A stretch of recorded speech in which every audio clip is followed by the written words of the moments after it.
masaya nang iakyat si Maria sa langit na maligaya. Hallelujah, Hallelujah, Hallelujah,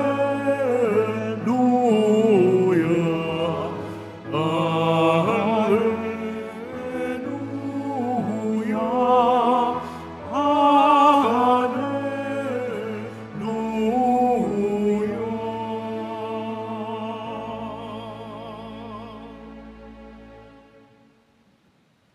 Sumainyo ang Panginoon. At sumaiyo din. Ang mabuting balita ng Panginoon ayon kay San Lucas. Papuri sa iyo, Panginoon. Si Maria ay nagmamadaling pumunta sa isang bayan sa kaburulan ng Huda. Pagdating sa bahay ni Zacarias, binati niya si Elizabeth. Nang marinig ni Elizabeth ang bati ni Maria, naggagalaw ang sanggol sa kaniyang tiyan. Napuspos ng Espiritu Santo si Elizabeth at buong galak na sinabi, "Pinagpala ka sa mga babae at pinagpala rin ang dinadala mo sa iyong sinapupunan. Sino ako upang dalawin ng ina ng aking Panginoon?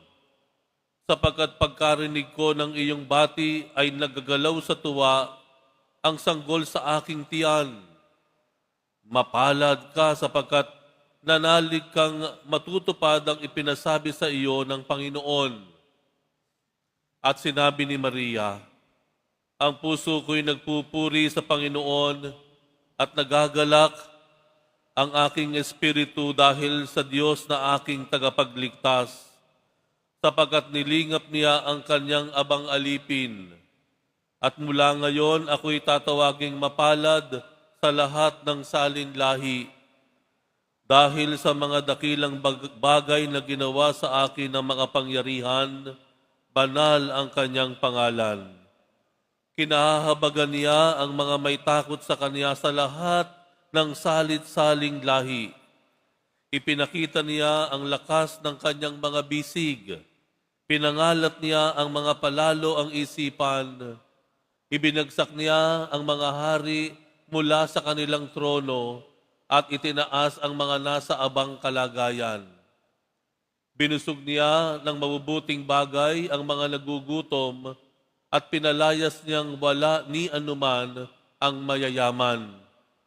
Tinulungan niya ang kanyang bayang Israel bilang pagtupad sa pangako niya sa ating mga magulang, kay Abraham at sa kanyang lahi magpakailanman.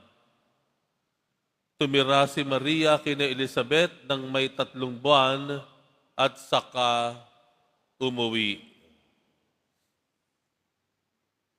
Ang mabuting balita ng Panginoon. Pinupuri ka namin, Panginoong Hesus Kristo. Magsiuponla. Maligayang kapistahan po ng Birhen ng Benaora. Alam niyo po ba na ang simbahan ng Quiapo ay may patron na ina ng Panginoong Jesus Nazareno. At ito po ay ang Birhen ng Benaora. Kaya makikita po ninyo sa inyong ganang kanan, yung malaking imahin po ng mahal na Birheng Maria. Yan po ang Benaora. Sa gawing kaliwa nyo naman, medyo maliit po, nasa glass enclosure, meron din po dyan Benaora. Yan po ang ipinagkaloob ng Diyos sa atin na imahe ng ina ng poong Jesus Nazareno. Buena hora. Good hour, ika nga. Ang ina na siyang gagabay sa atin, tutulungan tayo para pag dumating ang oras ng ating pagharap sa kamatayan, tayo ay pagkakalooban ng biyaya ng kaligtasan.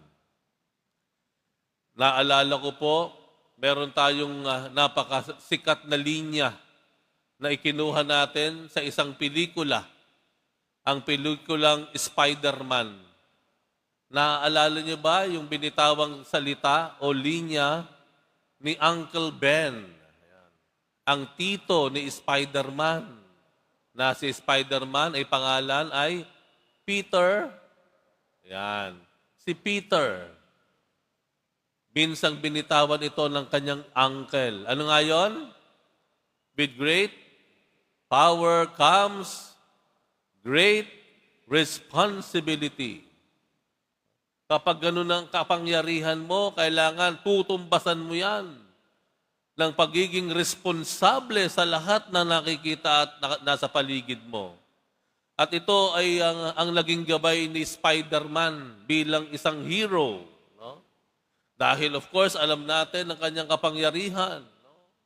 Merong lumalabas na sapot sa kanyang mga kamay. Mabilis siyang kumilos. Mabilis yung kanyang senses. Nakatatalon siya kung saan-saan. At natatalo niya yung mga bandido, ika nga. At ano ang kanyang naging pamantayan? Yung sinabi ng kanyang uncle, with great power comes great responsibility. Pero alam niyo, may pinsan yun eh. Ang pinsan nun, with great privilege comes great responsibility. Ibig sabihin, hindi mo kailangang may kapangyarihan ka. Meron kang extra powers, hindi. Para ikaw ay maging responsable o tumugon sa mga pangyayaring nangangailangan ng atensyon sa iyong paligid. Yung pagkakaroon mo pa lamang ng pribilehiyo, kahit walang kapangyarihan, meron ng naroroon yung sense of urgency, the sense of responsibility na ikaw ay nangangailangang tumugon sa lahat ng nangyayaring ito. At kanino natin makikita yung with great privilege comes with great responsibility? Walang iba kundi sa mahal na Birheng Maria. Sang ina ng Panginoon natin.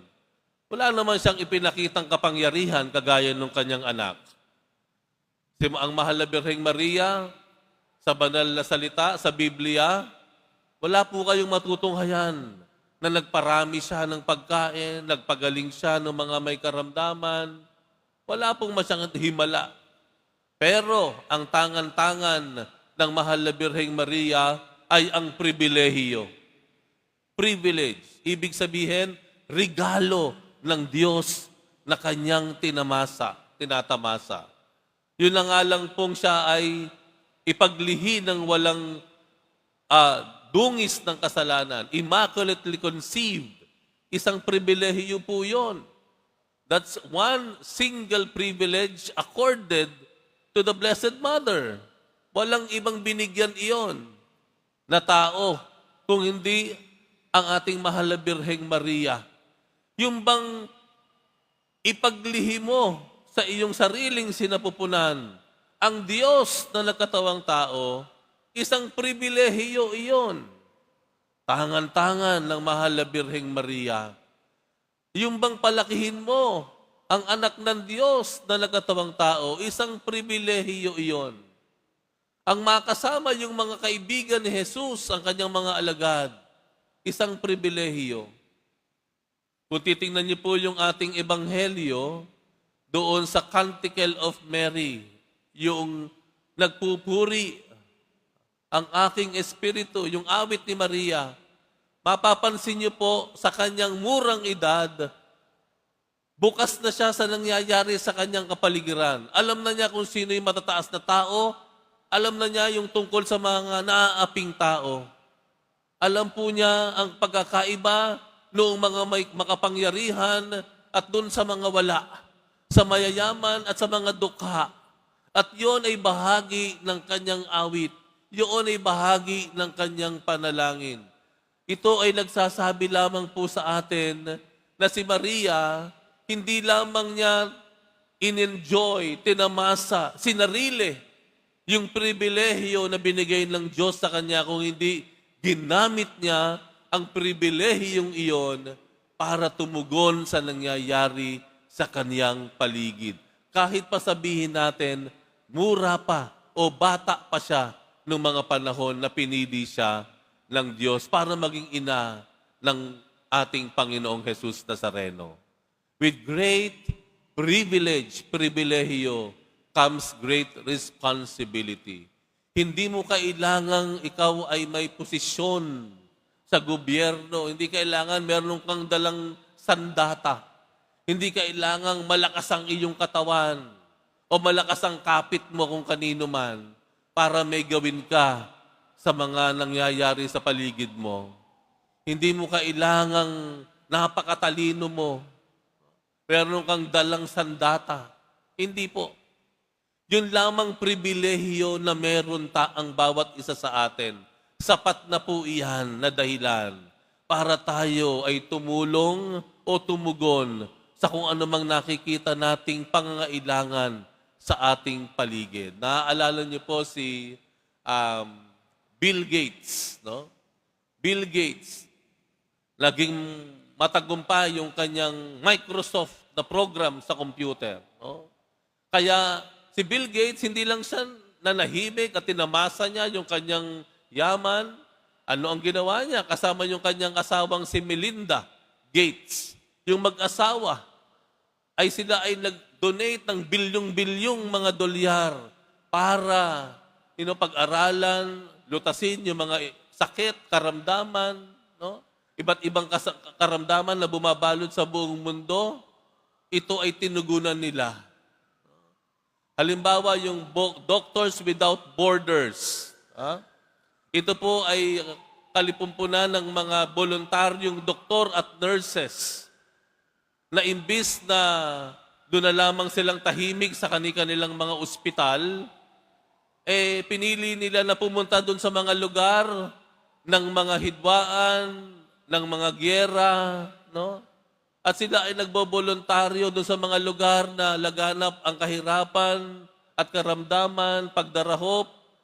Ibinolontaryo nila ang kanilang talino. The privilege of knowledge. Ginamit nila iyon, hindi para kumamkam ng pera, kung hindi ibahagi at tumugon sa mga nangangailangan ng lunas o kagalingan sa mga lugar na aking tinukoy. No? With great privilege comes great responsibility. Ibig sabihin po, hindi na natin, mga Pilipino, kailangang maluklok sa pwesto para gumawa ng bagay para matulungan ang ating pamayanan o ang ating lipunan. Tayo po, mga Katoliko-Kristiyano, very privileged tayo dito sa Pilipinas. Kaming mga pare, iba ang turing sa amin dito sa Pilipinas kung ikukumpara mo sa ibang lugar. Ang Kristyanismo sa Pilipinas, very privileged. Dahil sabi nila, pinakamarami tayo dito sa Pilipinas. Pero hindi natin naabusuhin ang dami natin o ang laki ng ating bilang mga Katoliko sa ating simbahan. Sa katunayan, ang ating simbahan ang isa sa pinakamalaking organisasyon na tumutulong kawang-gawa sa iba't ibang sektor ng ating lipunan na nangangailangan ng tulong. Ito man ay tungkol sa edukasyon, scholarship, ito man ay tungkol sa crisis management, iba-iba pong mga krisis nandun ang simbahan. Kahit pa nga sa usaping politika, ang simbahan, kahit siya ay lagi na lang napupulaan sa pagsasalita ng mga hango sa katuruan ni Jesus, nagsasalita pa rin ang simbahan. Kahit maraming naiinis, nagsasalita pa rin. Ibig sabihin, hindi narito tayo bilang isang simbahan para magpasarap sa pribilehiyo na meron tayo, kung hindi ginagawa po natin ang ating responsibilidad, ang ating pananagutan, dahil iyan po ay sagutin natin sa Diyos. Ano ang mga pribilehiyo na meron ka? Matalino ka ba? O yaman ka ba? Ikaw ba ay mataas ang tingin sa iyo ng mga tao? Maginhawa ba ang kabuhayan mo ngayon? Ang tanong, ano na ang ginagawa natin bilang uri o pamamaraan ng pagtugon sa nangangailangan o sa mga nakikita na pangailangan sa ating kapaligiran. Hindi natin kailangan ng supernatural powers. Hindi natin kailangan ng position of powers. Because we are privileged na maging Kristiyano, tinawag ng Diyos para maglingkod, ito ay sapat na dahilan na para tayo ay tumugon, gumawa sa kung ano man ang maiaambag po natin para tulungan ang ating kapwa.